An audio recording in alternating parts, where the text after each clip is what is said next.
నమస్కారం. వేద సూచిత భక్తి బ్రాండ్ ఆవు నెయ్యి మరియు ఆయిల్స్ ఓంకారం కో ప్రెజెంటర్ సెల్ పాయింట్ ఈ కార్యక్రమానికి స్వాగతం.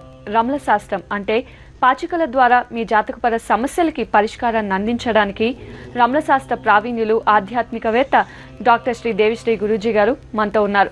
వారిని అడిగి మన సమస్యలన్నిటికీ కూడా చక్కటి పరిష్కారాలు తెలుసుకుందాం. నమస్తే గురూజీ. బ్రహ్మోస్మి. గురూజీ, ముందుగా ఈరోజు ఏం తెలియజేయబోతున్నారు? శ్రీ గురుభ్యో నమః. హరి ఓం. గురు బ్రహ్మ గురు విష్ణు గురుదేవో మహేశ్వరః గురు సాక్షాత్ పరబ్రహ్మ తస్మై శ్రీ గురువే నమః. గురువే సర్వలోకానాం విషజే భవరోగిణాం నిదయే సర్వవిద్యానాం దక్షిణామూర్తయే నమః. ఆదిశేషాయ నమస్తుభ్యం అనంతఫలదాయకం నమోऽस्तु పద్మనాభాయ నాఘానాం పతయే నమః. సర్వేభ్యో మహాజనభ్యో మాతృపితృదేవతభ్యో ఆచార్య దేవతభ్యో నమో నమః. హరి ఓం. ఈరోజు గురువారం. దత్తాత్రేయ, దక్షిణామూర్తి, సాయినాథ, ఎందరో మహానుభావులు, గురువులు అందరికీ వందనములు. మనమందరూ కూడా గురువారం అంటేనే చాలా విశేషం. గురువారం గురించి రోజు వస్తూనే ఉంటుంది. అయితే నిన్నటి ఒక కార్యక్రమంలో వాస్తు వచ్చింది. కార్యాగారం అంటే కార్యాలయ వాస్తు. కార్యాలయ వాస్తులో విశేషంగా చాలా విచారాలు వచ్చాయి. కానీ అవెందుకు చెప్పేదని అక్కడక్కడే కట్ చేసాం. దాన్ని ఇంకో రోజు నేను చెప్తూ వస్తాను. ఒక్కొక్కటి విచారమే. కర్మానుసారైన ప్రయచ్ఛయ, కర్మానుసారం ప్రతిఫలం అంట. అంటే మనం ఏం కర్మ చేసి ఉంటామో దాన్ని కరెక్ట్గా ఉంటుంది. అయితే ఇక్కడ చూడండి, ఆయావ్యయము దాని గురించి చెప్పాను. ఆయావ్యయం చక్కగా ఈ నడులు కరెక్ట్గా చేసుకోకపోతే వృషభాయ, ధ్వజ, దీంట్లో నుంచి ఆయుష్ బలం తగ్గుతుంది, ఇంట్లో ఇలాంటివి జరుగుతాయి. దాన్ని ఫస్ట్ దాన్ని చూసేది నేర్చుకోవాలి. అది ఒకటి. మనం ఏదైనా సరే, ఇప్పుడు చూడండి ఒకటి ఎగ్జాంపుల్ ఇస్తాను. ఒక ముహూర్తం, ఏదో ముహూర్తం పెడతామనుకోండి. ఒక నామకరణ ముహూర్తం పెడితేనే ముహూర్తంలో ఆ ఒక ముహూర్త యోగము అనేది చక్కగా లేకపోతే ఖచ్చితంగా నేను చెప్తాను, ఆ నామకరణానికి ఆ పిల్లవానికి హెల్త్ పర్పస్ అన్న ప్రాబ్లం అవుతుంది, లేదా ఏదో తీరైన జబ్బులు రావడం, అవన్నీ ఇలాంటి ఎఫెక్ట్స్ జరుగుతాయి. ఒక వివాహ ముహూర్తం పెడతామనుకోండి, ఆ ముహూర్తం చక్కగా లేకపోతే వివాహం ఆగిపోవచ్చు. వివాహంలో చాలా ఇబ్బందులు, డబ్బులు ఉండవు, చౌల్ట్రీ చేయడానికి బుక్కి డబ్బు ఉండదు, లేదా ఎవరో ఇవ్వాలి వాళ్ళు ఇవ్వరు, ఇలాంటివి. అదే ముహూర్తం చాలా రాజయోగంతో మనం పెట్టామనుకోండి, ఆ ముహూర్త బలం నుంచినే దానికి ఏమేమి పరిస్థితుల్లో ఇలా కావాలో అన్ని చక్కగా కుదిరొచ్చేస్తాయి. దాన్ని ముహూర్త బలము అంటాం. తారాబల, చంద్రబల అంటే అవే. అంటే చూడండి, మీకు తెలుసో తెలీదో, నిజంగా నేను చెప్తాను, ఒక ముహూర్తం పెట్టాలంటే పంచక శుద్ధి అనేది చూడాలి. తిథి, నక్షత్ర, యోగ, కరణ, వారం, లగ్నం. తిథి, నక్షత్ర, యోగ, కరణ, లగ్నం, ఇవి 5 శుద్ధులు చూడాలి. ఇవన్నీ చక్కగా చూసి లగ్నం కరెక్ట్గా ఏ లగ్నానికి ఏది నక్షత్రం రోజు కుదిరిస్తే అదే జరుగుతుంది అనే దానికి పర్టికులర్ లగ్నాలు, పర్టికులర్ ఇవి ఉంటాయి. అదే లగ్నంలో ప్రతి ఒక్క మనిషికి అన్ని లగ్నాలు వచ్చరావు, అన్ని లగ్నాలు మంచివే, అన్ని లగ్నాలు ఆ మనిషికి వచ్చరావు, అది చూసుకోవాలి. చూడండి, చాలా ఉంది జ్యోతిషంలో. ఊరికే ఉత్తనే ఇలా పంచాంగం చూసి ఈ డేట్ బాగుంది నేను తీసుకొని, నేను చెప్తాను కరెక్ట్ జ్యోతిషుడయ్యి, నేను జ్యోతిషుడు అనేదానికన్నా సాధారణ వ్యక్తి, నాకు జ్యోతిషం తెలియదండి, ఊరికే ఎందుకు తర్వాత అది పెద్ద ఇష్యూస్. వీళ్ళు ఒకరే జ్యోతిషులు అనేస్తారు. దానికి నేను సాధారణ విచారం, నాకు అంతో ఇంతో విచారవంతుడు అనుకోండి, ఆధ్యాత్మిక విచారవంతుడండి, ఇది మంచి వర్డ్ నాకు చాలా. నేను ఒక ఆధ్యాత్మిక విచారవంతుడయ్యి నేను చెప్తున్నాను, ఒక లగ్నం పెట్టాలంటే మ్యాక్సిమం 3 hours టైం తీసుకుంటుంది. 3 hours లేదు అంటే ఎంత పెద్ద పండితుడైనా కూడా, చాలా అనుభవం ఉన్నా కూడా 1.5 hours కావాలండి ఒక లగ్నం మనం వెతకాలంటే ఒక మనిషికి. పంచక శుద్ధి క్యాలిక్యులేషన్ అంతా మ్యాథమెటిక్స్.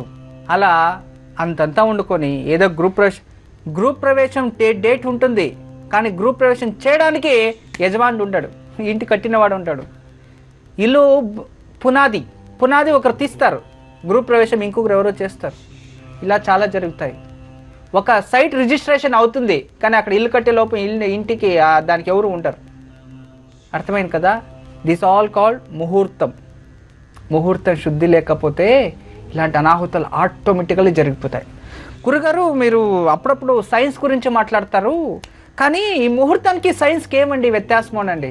100% నేను ప్రూవ్ చేస్తాను. We have that capacity. నేను మాట్లాడతాను దాని గురించి. నాకు తెలుసు ఏ ఒక గ్రహం ఏ ఫ్రీక్వెన్సీలో ఉంది, నా బాడీ ఏ ఫ్రీక్వెన్సీలో ఉంది, ఆ ఫ్రీక్వెన్సీ ఎనర్జీ ఈ ఫ్రీక్వెన్సీ ఎనర్జీ ఒకటే అయితేనే నాకు అది వచ్చొస్తుంది.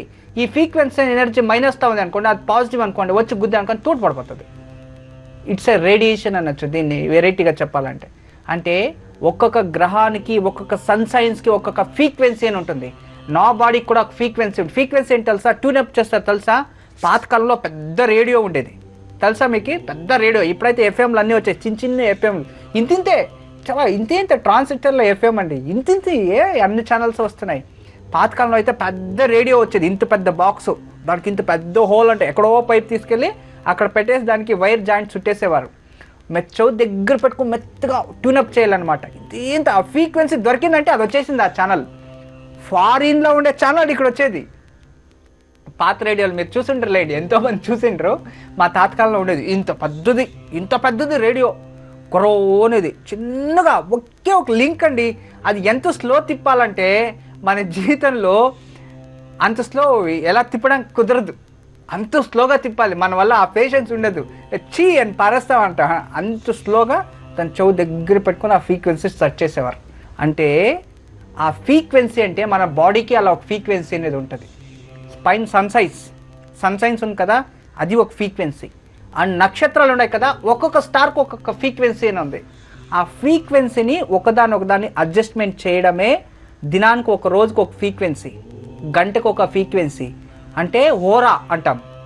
ఏ ఓరాకి ఏ ఫ్రీక్వెన్సీ ఉంది, ఇతను మనిషికి ఏ ఫ్రీక్వెన్సీలో జన్మించాడు అంటే ఫ్రీక్వెన్సీ అంటే ఈ నక్షత్రము, రాశి, లగ్నం ఏంటి అంటే ఈ మూటికి సేరి ఇతని బాడీ ఏ ఫ్రీక్వెన్సీలో ఉంది, ఈ ఫ్రీక్వెన్సీకి అడ్జస్ట్ అయ్యే నక్షత్ర ఫ్రీక్వెన్సీ ఏది, రాశి ఫ్రీక్వెన్సీ ఏది, లగ్నం ఫ్రీక్వెన్సీ ఏది, దిన ఫ్రీక్వెన్సీ ఏది, ఓరా ఫ్రీక్వెన్సీ ఏది, దీని అన్ని ఆ ఫ్రీక్వెన్సీని కరెక్ట్ చేస్తాం కదా, అది ముహూర్తం. It's a science. ఇప్పుడు మీకు అందరికీ అర్థమైంది అనుకుంటా. అంటే జ్యోతిష్యం కూడా ఒక పెద్ద సైన్స్. మీకు తెలుసో తెలీదో, జ్యోతిష్యం మూఢనమ్మకం, పెద్ద పెద్ద క్యాప్షన్స్. అయితే ఇంతంతా ఫ్రీక్వెన్సీ ఉంది కదా, దీన్ని ఏమంటారండి? ఇప్పుడే వచ్చి తెలియచేస్తాను, చూడండి. గురుజీ హైదరాబాద్ నుంచి అర్చన కాలర్ లైన్లో ఉన్నారు, వారితో మాట్లాడదాం. హలో, నమస్తే అండి అర్చన గారు. నమస్తే అండి. నమస్తే అండి, ఎవరి గురించి తెలుసుకోవాలనుకుంటున్నారు? మా వారి గురించి అండి. తప్పకుండా అండి, మీ వారి పేరు చెప్పండి. సురేష్ అండి. సురేష్. సరే అండి, నక్షత్రం చెప్పండి.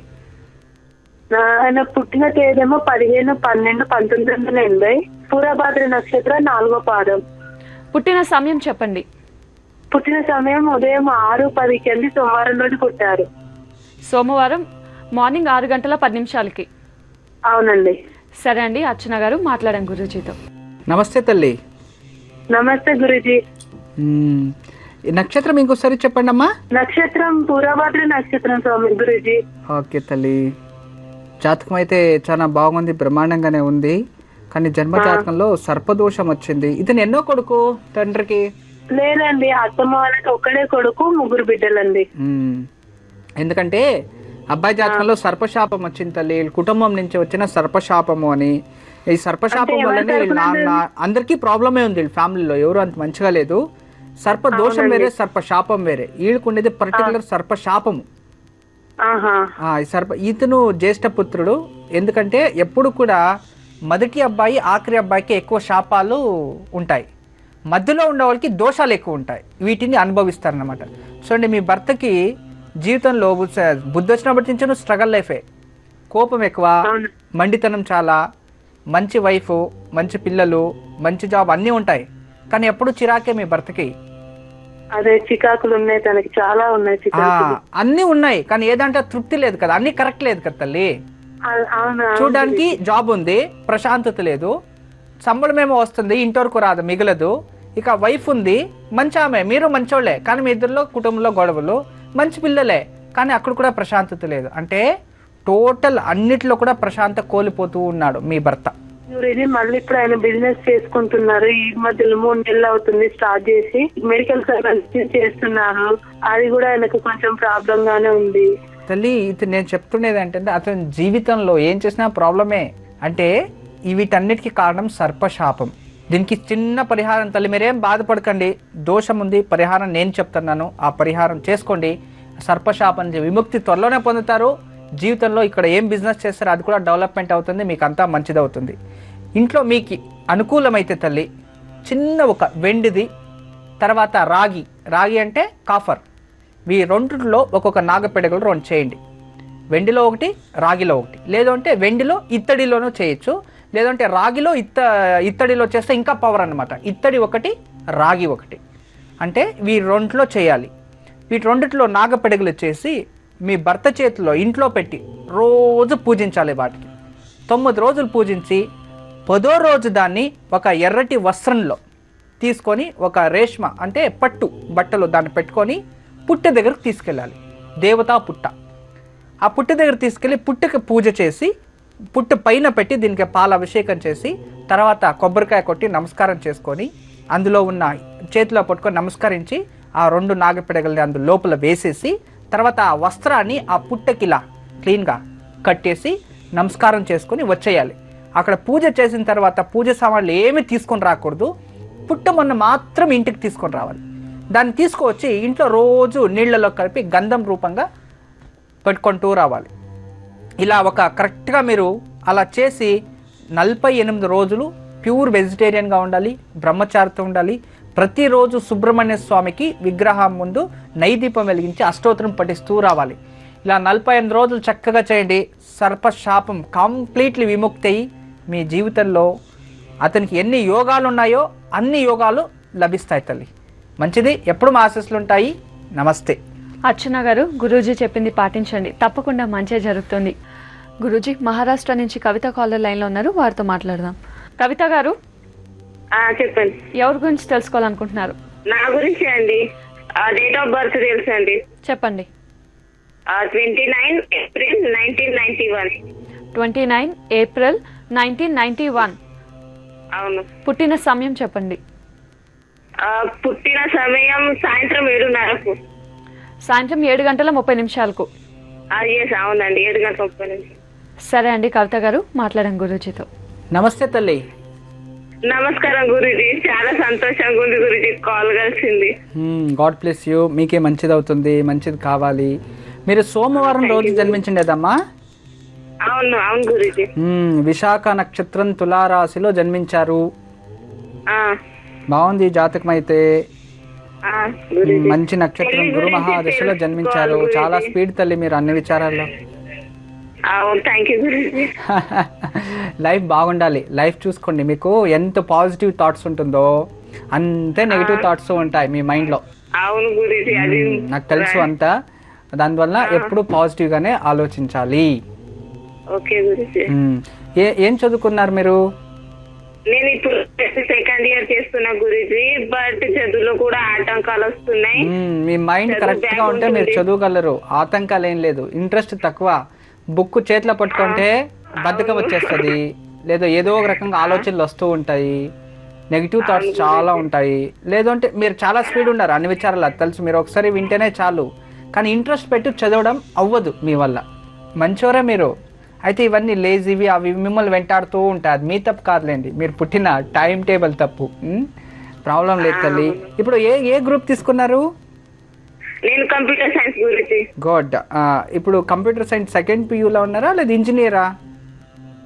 లేదు గురించి, BSc లో కంప్యూటర్ సైన్స్. ఓకే, రైట్ తల్లి, మంచిది. ఎక్కడ ఉండేది మీరు ప్రెసెంట్? నేను చంద్రపూర్లో, మహారాష్ట్ర. మంచి తల్లి. ఎడ్యుకేషన్ కంప్లీట్ చేస్తారు, మీరేం బాధపడకండి. ఎడ్యుకేషన్ కంప్లీట్ చేయాలి, చేయగలరు కూడా, చేస్తారు. ఆ ఓపిక పట్టుదల ఉంది మీలో. మీరు అనుకుంటే చేసేస్తారు తల్లి. మీరు ఏదో ఇంట్రెస్ట్ చూపిస్తలేదు ఎడ్యుకేషన్ పైన, అది మీ మిస్టేక్ అమ్మా. ఎందుకంటే నీ జాతకంలో చాలా బాగుంది, ఎడ్యుకేషన్ మంచిగా ఉంది, మంచి నాలెడ్జ్ ఉంది నీకు. మీ నాలెడ్జ్ మీరే ఉపయోగం చేసుకుంటలేదు. భగవంతుడు చెప్తూ ఉంటారంట, birth time is poor, that is not your mistake. అదే death time is poor, that is your mistake only. అంటే భగవంతుడు మనకి అన్ని పుట్టేటప్పుడు ఇస్తాడు, మనం ఉపయోగం చేసుకోకపోతే వెళ్ళేటప్పుడు అది మన తప్పే అని. పుట్టేటప్పుడు మన తప్పు కాదు, వెళ్ళేటప్పుడు అవి లేకపోతే మన తప్పు.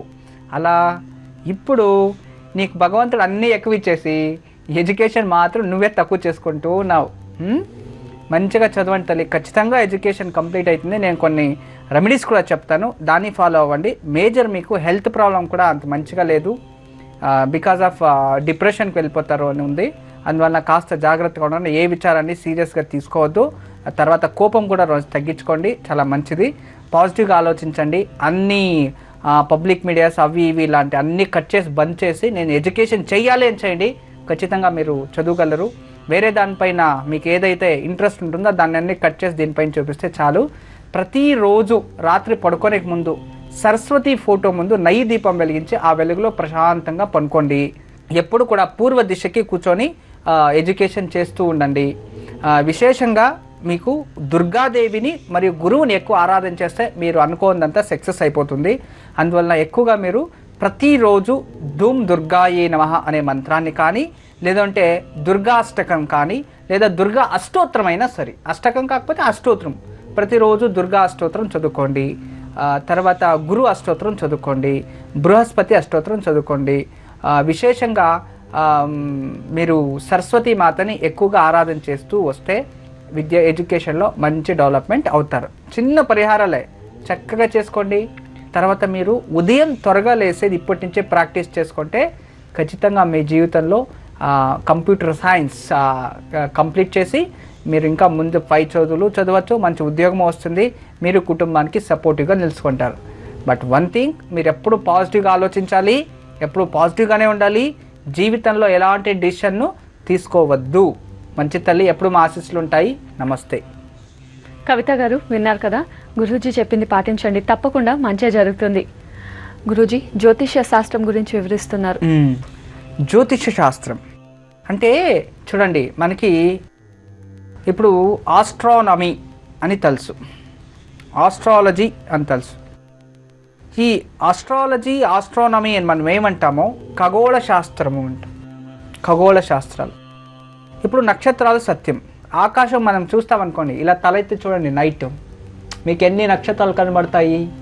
లక్షల నక్షత్రాలు కనబడతాయి.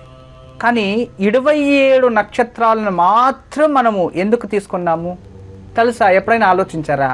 అన్ని నక్షత్రాలు ఉన్నాయి కదా, బోల్డ్ నక్షత్రాలు, 27 నక్షత్రాలు, అశ్విని నుంచి రేవతి వరకు 27, తర్వాత ఒకే ఒక నక్షత్రం అభిజిత్ నక్షత్రము, అది మాత్రం ఎందుకు మనం ఇంత తీసుకున్నాము చెప్పండి చూద్దాం. ఎవరైనా మీరు ఊహించలేరు కదా. ఎందుకంటే ఆ 27 నక్షత్రాలు మాత్రమే భూమిపైన ప్రభావం చూపిస్తుంది. అర్థమైంది అనుకుంటా. అంటే ఇప్పుడు గ్రహాలు కూడా 9, యురేనస్, నెప్చూన్ ఇవన్నీ ఉన్నాయి, చాలా ఉన్నాయి. ప్లూటో, యురేనస్, నెప్చూన్ ఇవి కూడా ఉన్నాయి గ్రహాలు, రాహుకేతులు ఉన్నాయి. కానీ అన్నీ వండుకొని ప్రపంచంలో అవి మాత్రం ఎందుకు ఉండే? భూమి పైన అవి దగ్గరగా ఉన్నాయి. భూమికి ఆ ఒక శక్తి అనేది భూమి పైన పడుతూ ఉంది. అంటే ఇప్పుడు భూమి మనకి అంటే ఏది భూమి అంటే విశేషంగా అర్త్. ఈ అర్త్ పైన 27 నక్షత్రాలు, తర్వాత ఈ గ్రహాల ఒక ఫ్రీక్వెన్సీ అంటే ఆ ఎనర్జీ భూమికి అట్రాక్ట్ అయ్యాయి. అందువలన ఆ 27 నక్షత్రాలు మాత్రం మనం తీసుకోను. మిగతా అన్ని నక్షత్రాలు ఉన్నాయి కదా, ఆ వేరే వేరే గ్రహాలు ఉంటాయి కూడా, దానికి ఫ్రీక్వెన్సీ ఉన్నాయి. భూమికి ఉండేవి మాత్రమే తీసుకున్నాం ఒకటి. తర్వాత అమావాస్య, పౌర్ణమి మనమే చేసాం. శుక్లపక్షం, కృష్ణపక్షం, అవును కదా. అమావాస్యకు చంద్రుడు ఉండడు, పౌర్ణమికి పూర్తి చంద్రుడు ఉంటాడు, కరెక్ట్ కదా. 15 రోజులు ఇది, 15 రోజులు అది చేసాం. క్షీణచంద్రుడు, వృద్ధి చంద్రుడు అని. తర్వాత గ్రహణాలు చేసాం. ఏ గ్రహణాలు ఎప్పుడు జరుగుతాయి ఏంటి, సూర్య ఉదయం ఎంచోపుకు అవుతుంది, సూర్య అస్తం ఎంచోపుకు అవుతుంది అని తెలియచేసాం. తర్వాత ఏ గ్రహం ఏ వర్ణంలో ఉంది. ఇప్పుడు సూర్యుడు రక్తవర్ణం, రక్తగంధం, రక్తమాల్యం అన్నం. చంద్రుడు శ్వేతవర్ణం, శ్వేతగంధం అందం. తర్వాత బృహస్పతి కనకవర్ణం, కనకగంధం, కనక పుష్పమాల్యాంబరద్రమణం. అంటే గురుగ్రహము కనకవర్ణం ఉంది, ఇలా ఉంది అని చెప్పాం. రాహుకేతులు ఇలా ఉన్నాయని చెప్పాం. తర్వాత శనిగ్రహం ఇదే వర్ణం ఉంది అని చెప్పాం. అంటే ఇవన్నీ కూడా ఎప్పుడో పాతకాలంలో కూడా మనము ఈ గ్రహాలు ఈ వర్ణం ఉన్నాయి, ఇంత డిస్టెన్స్లో ఉన్నాయి, ఇవన్నీ చెప్పాం. ఇవన్నీ ఎక్కడి ఇంకా చెప్పాము? మన ఆస్ట్రాలజీని తానే, అంటే ఖగోళ శాస్త్రం నుంచినే చెప్పాం. సూర్యోదయం నిజము, సూర్య అస్తమయ్యేది నిజము, ఎండాకాలం నిజము, వానాకాలం, ఋతువులు 4, ఉత్తరాయణ పుణ్యకాలాలు కాలాలు 2. ఉత్తరాయణం ఎలా ఉంటుంది, దక్షిణాయనం ఎలా ఉంటుంది, ఋతువులు 4, దాన్ని మార్చాం. తర్వాత నక్షత్రాలు 27, తర్వాత గ్రహాలు 9 గ్రహాలు మనం తీసుకున్నాం. యురేనస్, నెప్చూన్, ప్లూటో ఉంది, దాన్ని తీసుకున్నాం అనుకుందాం. తర్వాత సూర్యగ్రహం చూసాము, చంద్రగ్రహణాలు చూసాము. ఎంచొక్క సూర్యోదయం అని చెప్తుంది, ఎంచొక్క సూర్యాస్తం అవుతుంది. ఇంతంతా ఉంది క్యాలిక్యులేషన్ను. పండుగలు, సంవత్సరాలు, తర్వాత రాశులు, యోగాలు, కరణాలు, తిథిలు, ద్వాదశ రాశులు, సూర్యుడు ఏ రోజు ఎక్కడెక్కడి నుంచి ఏ దిశలు ఎన్ని డిగ్రీలో వెళ్తున్నాడు, 12 లగ్నాలకి 12 రాశులకి ఇలా ప్రదక్షిణ కొడుతుంటాడు సూర్యుడు. ఒక్కొక్క మాసానికి ఒక్కొక్కటి 12 నెలలు అది చేసుకున్నాం. ఒక రౌండ్ రావడానికి 12 నెలలు పడుతుంది సూర్యుడు ప్లేస్ నుంచి ప్లేస్కి. 12 నెలలు అయింది. ఆ తర్వాత 12 నెలలు అయిన తర్వాత ఏ గ్రహం ఎక్కడెక్కడ, చంద్రుడు 27 నక్షత్రాలకి 27. ఇవన్నీ మూఢనమ్మకం ఏమండి? ఇన్ని ఉన్నాయి అబ్బో, ఇవన్నీ గ్రహాలు కదా, రోజు దాన్ని జ్యోతిషం అన్నారు. దాని మన జీవితం పైన ఎలా పడుతుంది అనే దాన్ని, ఆ ఫ్రీక్వెన్సీలో పుట్టిన విచారం జీవితం ఎలా ఉంటుంది అనేది ఒక దిక్సూచి అన్నమాట. ఆ దిక్సూచి మనము జీవితంలో ఎలా అమర్చుకోవాలి అనేది ఇప్పుడే వచ్చి తెలియచేస్తా, వెయిట్ చేస్తూ ఉండండి. గురూజీ, నెల్లూరు నుంచి ఆస్మా కాలర్ లైన్లో ఉన్నారు, వారితో మాట్లాడదాం. నమస్తే అండి ఆస్మా గారు. నమస్తే అండి. నమస్తే అండి, ఎవరి గురించి తెలుసుకోవాలనుకుంటున్నారు? నా గురించే అండి. తప్పకుండా అండి, మీ నక్షత్రం చెప్పండి. నక్షత్రం తెలియదు కంటే డేట్ ఆఫ్ బర్త్ చెప్పండి, డేట్ ఆఫ్ బర్త్ చెప్పండి. 94 జూన్ 8. జూన్ 8, 1994. అవునండి. సరే అండి, ఆస్మా గారు మాట్లాడండి గురించి. నమస్తే అమ్మా. నమస్తే స్వామి, పాదాపతి వందనం. మా ఆశీస్సులు ఉంటాయి తల్లి. మీ పూర్తి పేరు చెప్పండి. పూర్తి పేరు ఆస్మానే అండి, మహమ్మద్ ఆస్మా. సరే తల్లి. ఓకే ఓకే, ఎక్కడుంటారు మీరు? నేను భూపాల్పేటలో. సరే, ఏం చదువుకున్నారు తల్లి? స్వామి నేను ఇంటరా కంప్లీట్ చేశారా? కంప్లీట్ చేశాను, అనుకోకుండా చదువు ఆగిపోయింది. ఓకే సరే తల్లి, జాతకం అయితే చాలా బాగుంది మీ జాతకం. కానీ జాతకంలో చిన్న దోషం వచ్చింది తల్లి. మీరు ఎన్నో కూతురు నాన్నగారికి? నేను నాన్నగారికి 4th. ఓకే, ఇది కూడా బాగుంది, ఎందుకంటే జాతకంలో కూడా 4th చూపిస్తుంది. Everything is positive. మీ జన్మ జాతకంలో మేజర్ ప్రాబ్లం ఏం లేదు. సుఖస్థానాధిపతి నీచ స్థానంలో ఉండేదాని వల్ల నీకు బుద్ధి వచ్చినప్పటి నుంచి స్ట్రగల్ లైఫ్ అని చూపిస్తుంది జాతకంలో. నీ జీవితంలో ఈజీగా ఏది తీసుకోలేవు, చాలా స్ట్రగల్తోనే రావాలి అని. ఎడ్యుకేషన్ కూడా చాలా బాగుండింది, మీరు చేసింటే బాగుండేది. ఇప్పుడు మీ ప్రశ్న ఏం అడగాలి అడగండి. ఓకే, స్వామి నాకు లవ్ మ్యారేజ్ అవుతుందా అరేంజ్ మ్యారేజ్ అవుతుందా అని? చాలా మంచి క్వశ్చన్ అడిగా తల్లి. అంటే లవ్ చేస్తున్నారు అని అర్థం కదా? అవునండి. సరేమ్మా, ఓకే. వాళ్ళు మీ రిలీజియనేనా? కాదండి. ఇంట్లో ఒప్పుకుంటారా? ఒప్పుకోకనే ఇంట్లో గొడవ అయిపోయిందండి. సరే నాన్న, ఇప్పుడు నేను నీతో జనరల్గా మాట్లాడతాను, ప్రాబ్లం లేదు. ఇప్పుడు మీరేమో అక్కడ వెళ్తారు, ఓకే. ఇప్పుడు ఈ రిలీజియన్ నుంచి అక్కడ వెళ్ళి ఆ సంప్రదాయాలు వాళ్ళ ఇంట్లో నువ్వు అడ్జస్ట్ అవుతాను అనే ఒక ఇది ఉందా మీకు? కాన్ఫిడెన్స్ ఉందా? చాలా ఉంది. గుడ్, అయితే ఓకే సరే తల్లి, మంచిదే జరగాలి. ఇప్పుడు మీరు ఏమనుకున్నారు? ఇప్పుడు అమ్మా నాన్న ఇప్పుడు వాళ్ళు బాధపడకూడదు, అది ఒకటి. ఇక్కడ అబ్బాయి వాడు కూడా బాధపడకూడదు. ఇద్దరు ఒప్పుకొని చేయడం ఇదేదో పెద్ద రిలీజియన్ ప్రశ్న. ఇద్దరు ఎవరు ఒప్పుకోరు. ఇక మీరే వెళ్ళి రిజిస్టర్ మ్యారేజ్ చేసుకుంటే వీళ్ళు బాధపడతారు, వాళ్ళు బాధపడతారు. ఇక్కడ మర్యాద ప్రశ్న ఒకటి, రెండోది ఈగో ప్రాబ్లం ఉంటుంది, మూడోది ధర్మ సంకటం కూడా ఉంటుంది. ఇప్పుడు చాలా ఇక్కట్లోనే ఉన్నారు. సరే తల్లి, మీకు విజయం లభించాలని నేను ఆ పరమేశ్వరునితో వేడుకుంటాను. అయితే కాస్త విచారాలు, మీరు ఈ ప్రశ్న అడిగి నన్ను కూడా ఇబ్బంది పెట్టారు ఏం చేయాలని. నీకు మంచిగా జరగాలని నేనంతూ వేడుకుంటున్నాను, ఎందుకంటే మీకు మంచిదే అవుతుంది. విజయోస్తు అంటే ఇక విజయమే లభిస్తుంది. కానీ మనము జీవితంలో వీళ్ళని వాళ్ళని ఎదిరించి వివాహం చేసుకున్న తర్వాత జీవితాంతం ఎదిరించే శక్తి ఉంటే మాత్రం, లేదా దాన్ని ఎన్ని కష్టాలు వచ్చినా కూడా నేను భరిస్తాను అంటే శక్తి ఉంటే మాత్రం చేసుకోవాలి. ఎందుకంటే మనకి చూడడానికి ప్రజెంట్ అన్నీ బాగానే ఉంటాయి, అవును కదా? అవును. చూడడానికి ఇప్పుడు అమ్మా నాన్నని మీరు దూరం చేసుకోలేరు, అవును కదా? ఎప్పుడైనా వాళ్ళు కావాలి కదా నీకు. రేపేదో నీ అంటే పురుడు పోసేటప్పుడు, అంటే మీరు క్యారీ అయినప్పుడు, అప్పుడు వాళ్ళ సపోర్ట్ కావాలి కదా? అవునండి. అప్పుడు లేకపోతే ఆడపిల్లలు చాలా బాధపడతారు. మెయిన్ కావాల్సిండేది అప్పుడు అమ్మా నాన్న వాళ్ళ అనుగ్రహం కావాలి. తర్వాత వీళ్ళంతా విరోధం చేసుకొని అక్కడ వెళ్తే వీళ్ళు వస్తారు అని కూడా గ్యారంటీ లేదు, అవును కదా? అవునండి. చాలా చికాకులో ఉన్నావు తల్లి నువ్వు. నేనేం చెప్పాలో నాకే అర్థమైతే లేదు. నీకేం కావాలి చెప్పండి తల్లి, దాన్నే ఇచ్చేస్తాను. అంటే నా స్టడీస్ ఇంకా కంటిన్యూ అవుతుందా లేదా అని. స్టడీస్ కావాలి మెయిన్.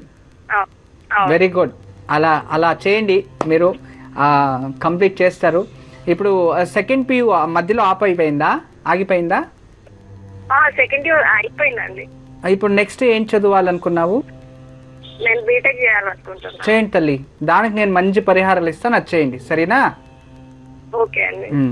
ఎవ్రీ ట్యూస్డే ఒక దానిమ్మ కావచ్చు, బహుబీజ పలం అంటే ఎక్కువ విత్తనాలు ఉన్న ఫ్రూట్, గింజలు ఉన్న ఫ్రూట్, ఎక్కువ గింజలు ఉంటాయి కదా విత్తనాలు, అలాంటి ఫ్రూట్, ఈ పోమోగ్రనేట్ ఇలాంటిది ఒక ఫ్రూట్ చేతిలో పట్టుకొని నీకేమేమి కావాలో అన్నీ తెలుసుకొని తర్వాత ఒక ఆ పోమోగ్రానైట్ కానీ ఏదైనా ఫ్రూట్ని ఇక్కడ షికండీలు అంటాం కదా, మనకి షికండీలు అంటే it's very good word actually, వాళ్ళు వేరే లాంగ్వేజెస్ ఉన్నాయి నాకు అది తెలీదు. మనకి అక్కడెక్కడ ఉంటారు ఈ ట్రాఫిక్ జామ్లో, అక్కడెక్కడ వాళ్ళు ఉంటారు. ప్రతి మంగళవారం మీరు మనసులో సంకల్పం చేసుకుని ఉదయం సాయంత్రం లోపు వాళ్ళకి అదొకటి ఇచ్చేయండి. అలా ఎగ్జాక్ట్లీ ఒక 9 weeks చేయండి. తర్వాత ఎవ్రీ సండే ఈవినింగ్ టైం చిన్న పిల్లలకు అంటే చిన్న పిల్లలకు ఉంటారు కదా, వాళ్ళకి చాక్లెట్స్ ఒక చేతిలో మొదలయ్యింది చేతిలో పట్టుకొని నాకు ఇలాంటిది కావాలి, నాకు ఎడ్యుకేషన్ కావాలని తెలుసుకొని ప్రేయర్ చేసి ఆ చిన్న పిల్లలకి ఆ చాక్లెట్స్ స్వీట్స్ ఏదైనా పంచండి. మళ్ళీ అమావాస్య రోజు ఏదైనా దగ్గరలో వయసైన వారు ఎక్కడైనా ఉంటారు, వృద్ధాశ్రమ ఇలాంటిది ఎక్కడైనా, అక్కడికి లేదు అంటే ఇంటి చుట్టుపక్కల ఎవరైనా వయసైన వారికి భోజనం వండుకొని తినడానికి స్వయంపాకం అంటాం, అంటే బియ్యము తర్వాత కూరగాయలు ఇవన్నీ ఒక టైం వండుకొని తినడానికి ఎవరైనా పేదవాళ్ళకి అమావాస్య రోజు మీ చేతుల్లో నుండి దానం ఇవ్వండి, లేదా దానికి డబ్బులైనా దానం ఇవ్వండి. ఇలా 9 మాసాలు చేస్తూ ఇవి ఒక 9 weeks చేస్తూ ఉండండి. తర్వాత ఎప్పుడు కూడా ఈ నమిలికలు మీకు తెలిసే ఉంటాయి, పికాక్ ఫెదర్స్, దాన్ని బెడ్ కింద వేసుకొని పెట్టుకొని పడుకోండి. ప్రతిరోజు ఉదయం లేవగానే నాకు ఎడ్యుకేషన్ పూర్తిగా నేను కంప్లీట్ చేయాలి అని చెప్పేసి ఆ నమిలికల ముఖం చూసి తర్వాత మీరు ఏదైనా కార్యక్రమం చేసుకోండి. ఇలా చేస్తూ వస్తే ఎడ్యుకేషన్లో ఇంట్రెస్ట్ పెరుగుతుంది, మీకు ఎడ్యుకేషన్లో ఎక్కడ డిస్టర్బెన్స్ కాకుండా మంచిగా అవుతుంది. అస్మా ఎప్పుడు మా ఆశీస్సులు ఉంటాయి తల్లి. ఆ భగవంతునికి పరిపూర్ణ ఎడ్యుకేషన్ ఇచ్చి తర్వాత అందులో సద్బుద్ధినిచ్చి మంచి డిసిషన్ లైఫ్లో తీసుకోవాలని నేను ఆ దేవునితో వేడుకుంటున్నాను తల్లి. God bless you. నమస్తే. గురూజీ, మరి జ్యోతిష్య శాస్త్రం గురించి వివరిస్తున్నారు. జ్యోతిష్య శాస్త్రం, అవును, అంటే మన జ్యోతిష్యము మూఢనమ్మకం అని ఎందుకు చెప్తున్నారంటే చాలామంది జ్యోతిష్యాన్ని ఎవరో ఒకరు ఒక 100 మంది అనుకుందాం, 100 మందిలో 10 members, ఈ మిగతా వాళ్ళు అందరూ కరెక్ట్గా ఉంటారు, జ్యోతిష్యాన్ని మూఢనమ్మకం మార్చేస్తున్నారు వాళ్ళు ప్రజెంటేషన్ నుండి. ఇప్పుడు ఏం చెప్తారంటే నేను ఇంతకు ముందు కూడా చెప్పాను, నేను కొన్ని ఎగ్జాంపుల్స్ చెప్పాను. అలా చేయడం వల్ల జ్యోతిష్యం అనేది ఒక సైన్స్, ఆ సైన్స్ ప్రజెంటేషన్ ఎలా ఉండాలంటే సైంటిఫిక్గానే ఉండాలి. మన జీవితంలో జ్యోతిష్యం చూసి చూడన్నా నీకు మినిస్టర్ యోగం ఉంది, నీకు ఇలాంటి ఎడ్యుకేషన్తో ఇలా పోతే నీకు మంచిదవుతుంది అని జ్యోతిషం చూసి మనము దిక్సూచిని తెలుసుకోవాలి. అంటే నావిగేషన్ సిస్టమ్ తెలుసు కదా, ఇక్కడ నుంచి కన్యాకుమారికి నేను ఎలా వెళ్ళాలంటే ఒక రూట్ కావాలి. సేమ్ అలాగే నా జీవితంలో నేను గమ్యం చేరుకోవాలంటే నాకు ఎప్పుడప్పుడు నెగిటివ్ టైమ్స్ వస్తాయి, అప్పుడు నేను ఎలా ఉండాలి, ఒకటి నాకు ఏ స్టేజ్లో ఎలాంటి పీరియడ్లో ప్రాబ్లమ్స్ క్రియేట్ అయితే నేను ఎలా ఎదిరించాలి, ఒకటి ఏ దేవుణ్ణి పూజ చేసుకోవాలి, ఒకటి అంతే ఉంటాయి. అంటే నా రూట్ నేను ఏం చదివితే నాకు మంచిది అవుతుందంటే నేను దాన్నే చదవాలి. ఇప్పుడు నేను డాక్టర్ అవుతాను నా జాతకంలో ఉంది అనుకోండి, నీకు ఆ డాక్టర్ అయ్యే ఫ్రీక్వెన్సీ నీలో ఎక్కువ ఉంది కాబట్టి నువ్వు ఎంబీబీఎస్ చదివితే నీకు మంచి పేరు ప్రతిష్ట వస్తుంది. అది వదిలేసి ఎల్ఎల్బి చేస్తే ఏమవుతుంది, నాలెడ్జ్ ఉండదు. నీ బాడీ అండ్ నీ మనసు నీ మైండ్ దీన్ని ఎప్పుడు ప్రేరేపిస్తుంది, నీకు తెలియకుండా దీనిలో ఫోర్సెబుల్ వల్ల దీనికి వెళ్తాం అనుకో ఎవరి మాటలో విని, తర్వాత నీకు అందులో సక్సెస్ ఉండదు. ఇదేంటి సక్సెస్ అయ్యేది, అవును కదా. అలాంటి కోసం జ్యోతిషం ఉపయోగం. అప్పుడు అది మూఢనమ్మకం కాదు, అది కరెక్టే. అంటే ఒక్కొక్క స్టేజ్ ఇంచులో ఉంటుంది కదా, ఆర్ట్ వరకు పూర్తి ఎగ్జాక్ట్లీ అన్ని జ్యోతిషం కరెక్ట్గానే ఉంటుంది. ఎవరో ఒకరు దాన్ని ప్రజెంటేషన్ చేసేటప్పుడు రాంగ్ ఇన్ఫర్మేషన్ ఇచ్చి దాన్ని ఇంకొక రకంగా చేసి ఎవరో చేసే తప్పులకు అన్ని దీన్ని ధిక్కరిస్తున్నారు. దయచేసి జ్యోతిష్య శాస్త్రాన్ని ధిక్కరించకండి, జ్యోతిష్యం కావాల్సింది ధిక్కరించండి, అది మీ ఇష్టం. మీకు ఎవరిని అపకారమో ఉపకారమో లేదా అబద్ధాలు చెప్పండి, జ్యోతిష్యులు తప్పు చెప్తున్నారు కానీ జ్యోతిష్యం తప్పు కాదు, జ్యోతిష్యం అబద్ధం కాదు. చెప్పేవారు అబద్ధం చెప్పచ్చు మీకు, దట్ ఈస్ కరెక్ట్ వర్డ్ అనుకుంటా. అంటే జ్యోతిష్యులు చెప్పేవారు తప్పులు చెప్తున్నారు, దాని గురించి అది ప్రాబ్లం అవుతుంది. అయితే జ్యోతిష శాస్త్రం అనేది ఎప్పటికీ అబద్ధం కాదు, అది పచ్చి నిజం, సత్యం అది. ఎందుకంటే ఇట్స్ ఆస్ట్రాలజీ, ఇది ఖగోళ శాస్త్రం నుంచి తీసిన ఫ్రీక్వెన్సీ బట్టి అదొక సైన్స్ అన్నమాట. రాజు పాతకాలం ఇంకా ఉంది, ఎప్పుడో దేవతల కాలం నుంచి ఉంది, శ్రీకృష్ణుడు పుట్టుక ముందు నుంచి ఉంది, ధర్మయుద్ధం నడికి ముందు నుంచి ఉంది, ఎన్నో యుగాల నుంచి ఉండేది. ఇప్పుడు మనం బుద్ధివంతులు అని చెప్పేసి దాని మూఢనమ్మకం అనేస్తే ఎలా తల్లి? ఆ కాలం నుంచి దేవతలు పురుషులు వేదాల్లో కూడా వచ్చేసాయి. ఇవన్నీ మనం చూసుకునే వస్తున్నాం కదా, అవును కదా. చూడండి, నక్షత్రాల అబద్ధం కాదు, ఇది ఋతువులు అబద్ధం కాదు, దినాలు అబద్ధం కాదు, రాత్రి పగలు అబద్ధం కాదు, గ్రహణాలు కూడా అబద్ధం కాదు. అన్నీ నిజమే అయినప్పుడు ఇవి కూడా నిజమే ఉంటాయి.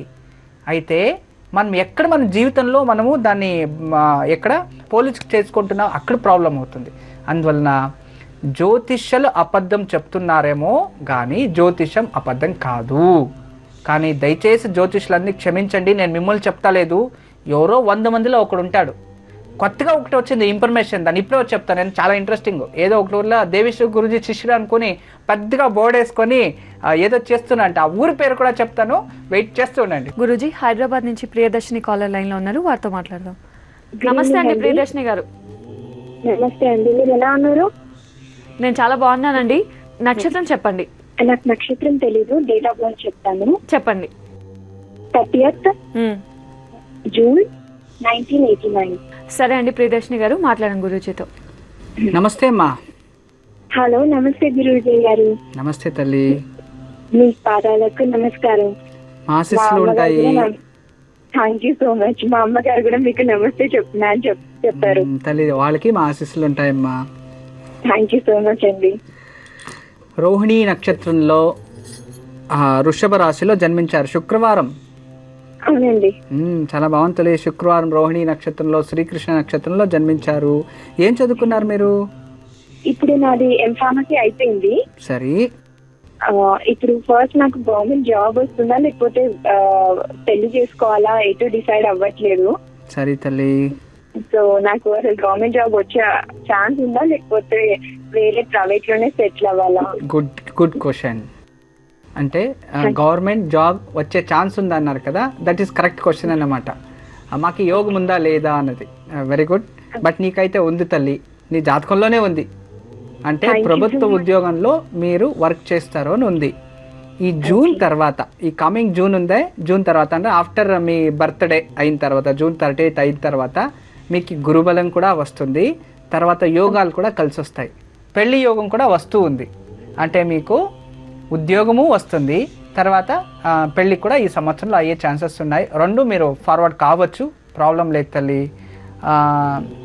మీరు ఎన్నో కూతురు నాన్నగారికి? ఒక అన్నయ్య పుట్టి చనిపోయాడు చిన్నప్పుడే 21 days కి. తర్వాత సరే తల్లి, మంచిది. మీకు రెండో సంతానం అబ్బాయి మీ ఇంటి నుంచి నార్త్ సైడ్ నుంచి వస్తాడు, మంచి అబ్బాయి. అయితే సెకండ్ సన్ నార్త్ సైడ్ నుంచి వస్తాడు, మంచి అబ్బాయే. ఈజీగా మీరు మ్యారేజ్ అయిపోతుంది, మీరు ఏమి ఇబ్బంది పడాల్సిన అవసరం కూడా లేదు. తర్వాత ఈ గవర్నమెంట్ ఉద్యోగం, ప్రభుత్వ ఉద్యోగం మీరు అనుభవించడానికి మరియు త్వరగా ఏ డిస్టర్బెన్స్ లేకుండా గవర్నమెంట్ ఉద్యోగం దొరకడానికి ప్రతి గురువారం గురు దేవాలయం దత్తాత్రేయ లేక దక్షిణామూర్తి ముందు నెయ్యి దీపం వెలిగించాలి. తర్వాత బృహస్పతి అష్టోత్తరం చదువుకోవాలి. ప్రతి గురువారం ఒక పసుపు రంగు గుడ్డ, బ్లౌజ్ పీస్, తర్వాత శనగలు, అంటే ఈ కొమ్ము శనగలు, బ్రౌన్ కలర్ శనగలు, పచ్చి శనగలు అలాగే ఒక 1/4 కిలో కొనుక్కొని అందులో ఒక 16 రూపాయలు దక్షిణ పెట్టి తాంబూలం సమేతంగా ఎవరైనా గురుగారికి అంటే దేవాలయంలో అర్చకులకి దానం ఇచ్చి పాద నమస్కారాలు చేసుకోవాలి. ఇలా 16 వారాలు చక్కగా చేసుకోండి. ప్రతిరోజు ఉదయం లేవగానే గురు అష్టోత్తరం అంటే స్నానం చేసి దేవుడి ముందు గురు అష్టోత్తరం చదువుకొని దత్తాత్రేయ లేక దక్షిణామూర్తి ఫోటో ముందు నైదీపం వెలిగిస్తూ రండి తల్లి. చక్కగా ఒక 16 వారాలు చేస్తారంటే 4 మాసాలు ఖచ్చితంగా మీకు సంపూర్ణమైన యోగం వచ్చేస్తుంది. తర్వాత ఈసారి ప్రభుత్వం కాల్ఫర్ చేస్తేనే మీరు ఎగ్జామ్స్ తీసుకోండి, తప్పకుండా మీకు విజయం లభిస్తుంది. తర్వాత అంతేకాకుండా ఈ సంవత్సరం వివాహ యోగం కూడా ఉంది, తప్పకుండా మంచిదవుతుంది. నేను చెప్పిన పరిహారాలు చేసుకోండి. విజయోస్తో శీఘ్రమేవ కళ్యాణ ప్రాప్తిరస్తో. మీకు మంచిది కావాలని ఆ పరమేశ్వరునితో నేను వేడుకుంటున్నాను. నమస్తే. గురూజీ, ఇంతకుముందు ఏదో ఇన్ఫర్మేషన్ తెలియజేస్తా అన్నారు. దయచేసి ఓంకార ప్రేక్షకులందరికీ, విశేషంగా మా అభిమానులకు, ఎంతోమంది దేవిశ్రీ గురూజీ శిష్యులు అనుకొని మీకు అందరికీ మోసం చేస్తున్నారు అనేది కొన్ని తెలిసింది మాకి. దయచేసి నాకు శిష్యులు ఎవరు లేదు. తర్వాత రమల శాస్త్రము అనేది దక్షిణ భారతంలో ప్రప్రథంగా నేర్చుకున్న వ్యక్తి నేను ఒకడే, కాశీ వెళ్ళి. ఇంకెవరు లేదు. దేవిశ్రీ గురూజీ గారితో మేము శిష్యులు, మేము రమల శాస్త్రం మేము చూస్తామని చెప్తే అది అబద్ధం. నాకు ఎవ్వరు ఈ సైడు శిష్యులు అనేది లేదు. దయచేసి అర్థం చేసుకోండి, నాకెవరు శిష్యు లేదు. ఎంతోమంది కొందరు దేవిశ్రీ గురూజీ గారు మేము శిష్యులము అని చెప్పి కొన్ని పూజా సామాగ్రిల అంగడిలో వాళ్ళు నా ఫోటో తగిలించుకొని అమ్మడం, మళ్ళీ వాళ్ళ దగ్గరికి మేము వెళ్ళొస్తాము, మీరు డబ్బులు కట్టండి, మీ గురించి అడగొచ్చి చెప్తాము అంటే దయచేసి అవన్నీ నమ్మకండి. ఈ లాస్ట్ డిస్ప్లే అవుతుంది కదా, అది నా ఆఫీస్ నంబరు. ఆ నంబర్లో దొరికితే మాత్రమే మా ఆఫీస్ అడ్రస్ తెలుసుకొని మీరు రావచ్చు. తర్వాత మీకు మేము అపాయింట్మెంట్ ఇప్పిస్తాం, డబ్బులు ఇవ్వండి అంటే అలా ఎవరికి ఇవ్వకండి. రెండోది మా అకౌంట్స్లో మీరు డబ్బులు వేయండి అంటే అలా ఎవరు ఉండదు. తర్వాత దేవిష్టి గురూజీ నేను మాట్లాడుతున్నాను, మీకు మంచి జరుగుతుంది, మీరు అకౌంట్ అంటే నేను ఎవరితో ఫోన్లో కన్సల్ట్ చేయను. మా ఆఫీస్లో అపాయింట్మెంట్ తీసుకొచ్చి డైరెక్ట్గా వస్తే మాత్రం నేను కలుస్తాను వరకు, నేను ఎవరితో ఫోన్లో మాట్లాడను. దయచేసి అర్థం చేసుకోండి. మీకు అందరికీ మంచిది కావాలని నాది ఒక నమ్మకం. నేను దేవుడితో ఎప్పుడూ వేడుకుంటున్నాను. కానీ ఈ ఒక మంచిది కావాలి అని చెప్పి మీరు ఎవరికో వేరే వాళ్ళకి మోసం పోతే అది నాకు ద్రోహం చేసినట్టే అవుతుంది. మీరు దయచేసి మీరు నన్ను కలువకపోయినా పర్వాలేదు, రోజు మీకు పరిహారాలు చెప్తూ ఉంటాను. ఏది? యోగక్షేమం. ఆ యోగక్షేమంనే శ్రద్ధగా మంచిగా చేస్తూ ఉంటే తప్పకుండా మీకు అంతా మంచి జరుగుతుంది. ఇక ఇంకొక డౌట్ లేదు. నన్ను కలవాలి అన్నవారు ఇప్పుడు మామూలు 6 months 1 year ఉండే ఉంటుంది అపాయింట్మెంట్. అంటే నేను రోజుకి 10 మంది 15 మంది చూడొచ్చు, లేదా 20 మంది చూడొచ్చు. వచ్చిన వారంతా వాళ్ళు ఏదో ఒక డౌట్ ఉంటే లేదా ఏదైనా ఒకటి ప్రాబ్లం ఉంటే దాన్ని చెప్పుకొని దానికి పరిహారం తీసుకెళ్తే కరెక్ట్. వాళ్ళ జీవితమే వచ్చి 1 hour 2 hours ఒక్కొక్కరు చేస్తూ ఉంటే మేము ఎంతమందికి రోజుకి చూడొచ్చు? అవ్వదు కదా. మాకి స్టైను నేను 15 రోజులు ఇక్కడ ఉంటే 10 రోజులు అక్కడ ఉంటాను, హిమాలయ అక్కడెక్కడ నేను జర్నీలోనే ఎక్కువ అవుతూ ఉంటుంది. నేను ఎవరు చేతికి దొరకను. బెంగళూరులో మా ఆఫీస్, అక్కడ మాత్రమే నేను కలుస్తాను, ప్రపంచంలో ఇంకెక్కడా నేను కలవను. దయచేసి ఎవరికి మీరు డబ్బులు ఇచ్చి లేదంటే బ్రోకర్ పని చేయించుకొని లేదా వాళ్ళు ఇన్ఫ్లుయెన్స్ అనుకొని మీరు దయచేసి మోసపోకండి. దయచేసి నా పేరు చెప్పి ఎవరైనా డబ్బులు అడిగితే దయచేసి ఇవ్వకండి, అది అబద్ధము. తెలియచేసుకోండి. గురూజీ, మరిన్ని వివరాలు తెలియజేసే ముందు కార్యక్రమంలో విరామం తీసుకుందాం. గురూజీ, జ్యోతిష్య శాస్త్రం గురించి మరిన్ని వివరాలు తెలియజేయగలరా? అవును తల్లి, ఈ జ్యోతిష్య శాస్త్రం విశేషంగా నేను చెప్తూ వచ్చాను ఇంతకుముందు. ఎందుకంటే అన్నీ కూడా విజ్ఞానం, ఇట్స్ ఎ సైన్స్. మనం విజ్ఞానంగా ఆలోచిస్తే చాలా మంచిది. అంటే జ్యోతిష్యమే మన జీవితం అనుకోకూడదు. నేనే చెప్తాను, నీకు మినిస్టర్ అయ్యే యోగం ఉంది, ఇంట్లో కూర్చోంటే మినిస్టర్ అవుతామా? లేదు. ప్రజాసేవ చేయాలి, గుర్తింపు చేసుకోవాలి. నువ్వు ఎక్కడ వెళ్ళినా నీకు భోజనం దొరుకుతుంది నాన్న అని నేను చెప్తాను. కష్టపడి అడక్కుంటేనో లేదు హోటల్కి వెళ్ళి తింటేనో దొరుకుతుంది. ఇంట్లో ఉంటేనే ఎవరు? మనం చేసుకుంటే తానే వండుకోగలము. అలాగే కొన్ని ఒక టైంలో మన బ్యాడ్ టైం, గుడ్ టైం అని ఉంటుంది. ఆ టైంలో మంచిది చెడు అనేది ఉంటాయి. దాన్ని కరెక్ట్గా మనం దాన్ని అమర్చుకొని దాన్ని కరెక్ట్గా పరిహారాలు చేసుకుంటే జ్యోతిష్యంలో చూడండి అంత దేవుడు పూజలు చెప్తారు, హోమాలు హవనాలు చెప్తారు, లేదా అష్టోత్తరాలు చెప్తారు, ఇలాంటివే చెప్తారు. దాన్ని ఎందుకు మనము ధిక్కరించాలి? ఒకరు ధిక్కరించకముందు, ఒక శాస్త్రాన్ని ధిక్కరించకముందు ఆ శాస్త్రం గురించి మనకి ఎంత తెలుసు అని తెలుసుకోవాలి. ఎప్పుడు అంతే. ఇప్పుడు నేను జ్యోతిష్యాన్ని ధిక్కరించాను because of I know very well what is the జ్యోతిష్య శాస్త్ర. అలాగే మీకు జ్యోతిష్య శాస్త్రం తెలుసుంటే మీరు ధిక్కరించరు. ఎవరికి తెలీదో వాళ్ళే ధిక్కరిస్తారు, అంతే కదా. నిజం, అదే సత్యం.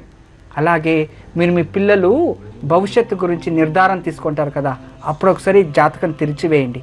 తర్వాత పెళ్ళిళ్ళు చేస్తారు కదా, కోట్లు ఖర్చు పెట్టి ఏంటి అదేంటో వధు కట్నము వరకట్నము ఏదేదో ఇస్తారు. దాన్ని చూడకముందు, అవన్నీ ఇవ్వకముందు, పెళ్లి చేయకముందు వాళ్ళిద్దరు జాతకాలు కలుస్తాయా అని ఒక చూసి లేదా 10 మంది దగ్గర చూపించని.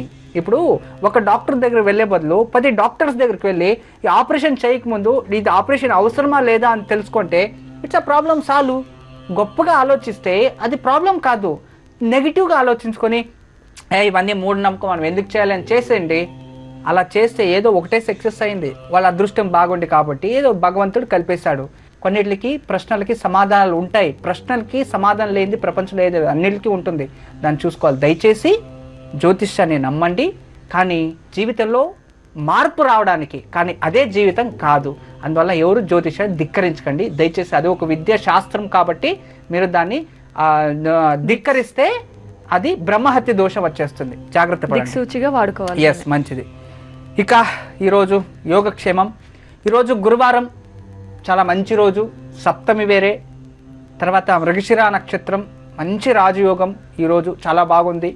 అన్ని చోట్ల కూడా మంచి శుభ ఫలితాలు అన్నీ కలిసి వస్తున్నాయి. ఈరోజు గురువారం. సప్తమం అంటేనే సప్తమ స్థానం అంటే ఏంటి? వివాహ స్థానం.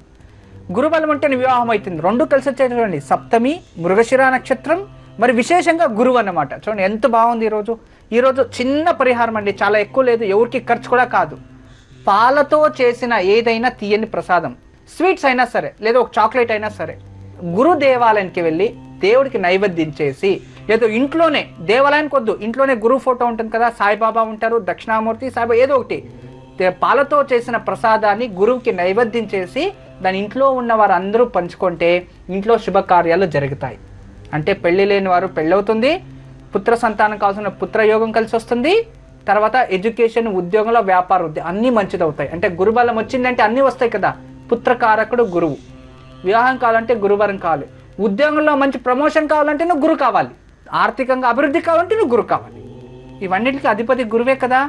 అందువలన ఈరోజు మీరు గురువు ముందు ఒక తీయని ప్రసాదం నైవేద్యం చేసి ఇంట్లో ఉన్నవారు లేదా పసిపిల్లలకి పంచిపెడితే, గురువు ముందు పూజ చేసి పంచిపెట్టడం వల్ల మీకు గురుబలం వస్తుంది, సంతాన యోగం, వివాహ భాగ్యము లభిస్తుంది. ఇది ఈనాటి యోగక్షేమం. తప్పగా చక్కగా ప్రతి ఒక్కరు పాటించండి. మీకు మంచిది కావాలని నేను ఆ గురువుతో వేడుకుంటున్నాను.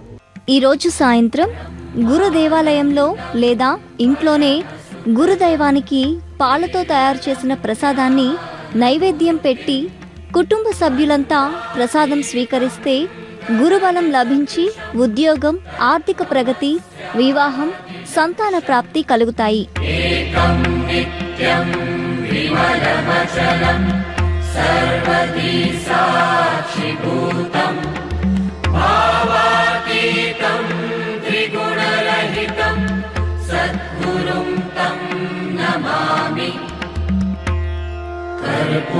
कर्पूरगौरं करुणावतारं संसारसारं भुजगेन्द्रहारं सदा वसन्तं हृदयारविन्दे भवं भवानी. గురుజీ, ఈరోజు చక్కటి యోగక్షేమం ఎన్నో వివరాలు తెలియజేశారు. మీకు చాలా ధన్యవాదాలు. సర్వే జనా సుఖినో భవంతో, లోకా సమస్త సన్మంగళాని భవంతో. బ్రహ్మోస్మి.